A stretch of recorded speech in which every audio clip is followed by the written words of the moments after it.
Agora falando em clássico dos milhões, Rio de Janeiro, sábado de carnaval, Nilton Santos. O Flamengo bateu o Vasco da Gama por 1-0 com o gol do Bruno Henrique e tem vantagem para chegar na decisão da competição.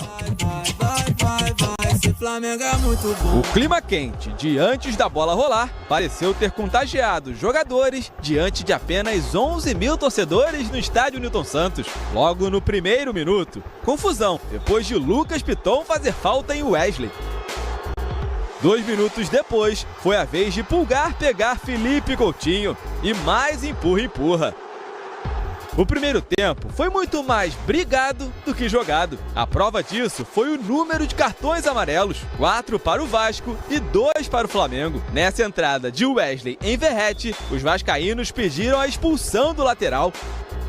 Pulgar de falta e Léo Ortiz de cabeça tiraram o U da torcida rubro-negra.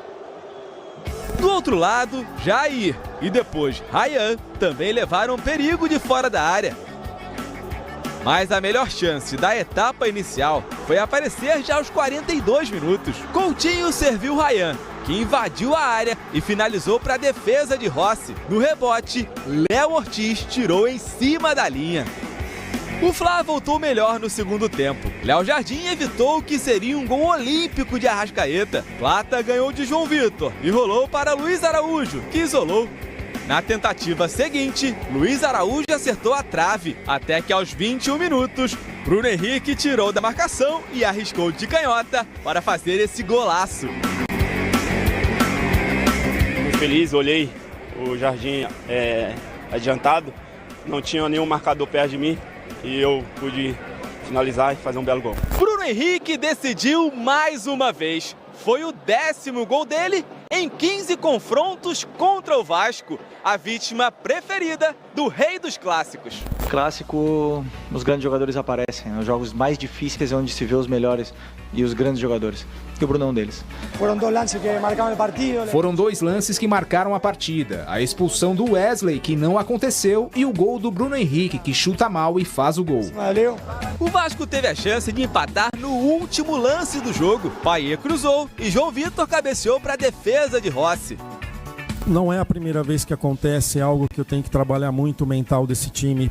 Quando toma um gol, parece que tudo acabou. E a gente trabalha para não tomar gol e para fazer. E o adversário também. E o gol faz parte do jogo. 1-0 Flamengo. E agora pode perder por até um gol de diferença no próximo sábado no Maracanã para avançar a final. Nenhuma vantagem. Sempre preparo uma semana pensando em ganhar do adversário que vem pro final de semana. Nunca vou falar para os jogadores, nós estamos com uma vantagem, não vamos atacar ou vamos mudar a nossa forma de jogar. Ao contrário, começo a semana como sempre, corrigindo e trabalhando em cima do nosso modelo. E mais perto do jogo começamos a trabalhar o plano de jogo em cima do que vai fazer o adversário. Então, não muda, para mim, não muda absolutamente nada. E também meu objetivo é fazer na cabeça dos jogadores que também não muda. Eu acho que o Carille arrumou boas soluções. Eu acho que a troca do mando de jogo para um campo sintético funcionou dentro daquilo que o Vasco podia, porque o Vasco está usando todas as coisas que ele tem para tentar enfrentar uma equipe que é infinitamente superior. Não são times comparáveis. Provavelmente, se você olhar o banco do Flamengo, você vai ter vários jogadores que seriam titulares absolutos no Vasco da Gama. Então, dentro dessa possibilidade, olhando o primeiro tempo, por isso que eu concordo muito contigo, capitão, o Carille arrumou boas soluções para o Flamengo não ser agressivo como gosta, para o Flamengo não acuar o Vasco. Não ter aquela intensidade que normalmente tem. Não criar um monte de chances de gols, que é uma característica do time do Flamengo. Porque no futebol brasileiro, até esse momento, estamos falando do dia 1º de março, o Flamengo foi disparado o melhor time do Brasil. Não tem nada sequer comparável ao Flamengo até agora. E o Flamengo, quando a gente olha de possibilidades, ele também é o que tem mais possibilidades. Mas a gente vai entender o que vai ser a temporada quando começarem os campeonatos mais importantes. Quando começar o Campeonato Brasileiro, quando o Flamengo for para o Super Mundial, quando o Flamengo estiver jogando a Libertadores, somente os jogos de mata-mata, porque dificilmente o Flamengo não passa da fase de grupos, o grupo nem foi sorteado, olhando a diferença de forças na América do Sul. Então aí a gente vai entender o que esse Flamengo pode produzir na hora da dificuldade. Hoje, o Flamengo podia produzir mais, mas eu acho que o gramado atrapalhou.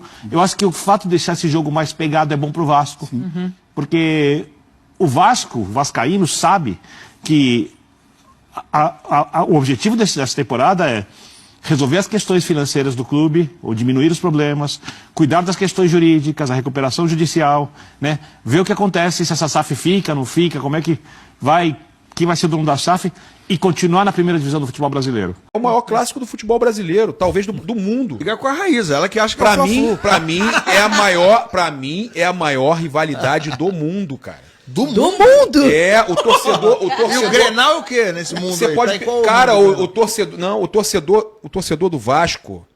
E o River e Boca? Ele não suporta, ele fica, a semana do cara é destruída se ele perde pro Flamengo. O Flamengo é a mesma coisa. O Vasco pode ser o que for, cara. Perdeu pro Vasco, pode ser bola de gude. O torcedor do Flamengo ficou uma semana. Eu lembro que eu passava mal naqueles jogos de basquete que tinha um Charlie Bird, que era Flamengo e Vasco, que estava muito equilibrado. Uma hora o Vasco ganhava, o Flamengo com Oscar Schmidt, uma hora o Flamengo ganhava, uma hora o Vasco ganhava. Meu irmão, aquilo ali me deixava, eu perdia pro Vasco no basquete, eu ficava revoltado.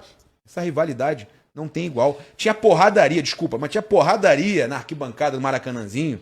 Flamengo e Vasco de basquete. Abrir jogo assim, cara. Eu me lembro disso. Campeonato Carioca de basquete!